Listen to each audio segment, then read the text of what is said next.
Welcome to Cycling Inform's weekly cycling tips. My name's David Heatley and this is what we're covering in this video.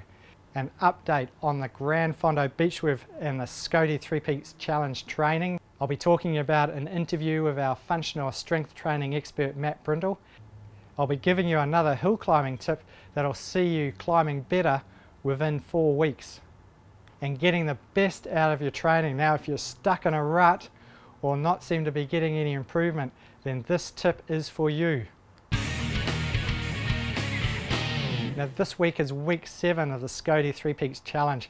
Now week 7 is a tough week and the idea is that we want to get the most amount of volume in place ready for our taper week on week 8. So if you're following the program, all the best for this week, and we'll see you at the start line of the 3 Peaks Challenge. So the Gran Fondo Beechworth starts in 5 weeks time. Now it's starting on the 25th of February. Now if you haven't already downloaded our free programs, certainly go up to our website and have a look at them. And also we've got a complete training pack for that includes all our indoor training sessions that are designed specifically for this, a whole lot of great information about the event and information about training for it. Now just before we left for the Tour Down Under, we had this fantastic interview with Matt Brindle about functional strength training. Now he gave us some awesome insights into how functional strength training can help you with your cycling. So when you get a moment, jump on our website and have a look at that interview. Okay, so here's the tip that'll have you riding hills faster in 4 weeks. Now I'm a big fan of the big chainring training. Now this is strength training and it complements the functional strength training that we do off the bike. So here's the deal on this. What you want to do is you want to do some of your climbing in a higher gear now so that you lower your cadence. Now what this does is develop strength, and the really important thing about this training is that you need to do it with really good technique. Now in my indoor training workout, the hill climber cadence steps, I go through all of these techniques. So if you've got the opportunity, either download that or buy it as a DVD off our website.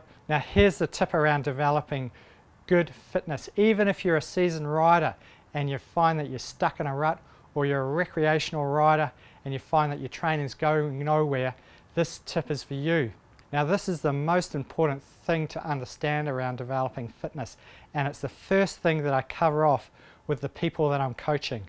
So the important thing to understand is that when you're training, it's the training that develops the stimulus that invokes the adaptation, but it's not until you start recovering that the adaptation starts playing into effect. So what that means is this. So when you're out training, that's actually not effectively making you fitter, but it is creating a stimulus, but it's in the recovery where your fitness starts developing. Now this is where a lot of people go wrong. They do one of two things. The first thing is that they train really hard all the time and they don't spend time recovering. Now the problem with that is that they end up spiraling themselves into a big hole of tiredness and their performance drops off quite dramatically. Now at the other end of the spectrum we have the other thing that people do wrong, and that is that when they start training, what happens is that they naturally start getting a little bit fatigued and they start seeing their performance drop off, and then they stop training. Now it's at this point where you're actually creating that stimulus to develop the fitness. So it's important that when that starts happening, that they actually continue on and start building on their fitness and getting a little bit more fatigue. Now next week I'm going to be covering off 2 things, and the first one is how not to get dropped in bunch rides, and the second one is I'll be giving you a simple tip that'll make your cornering a lot safer and a lot faster.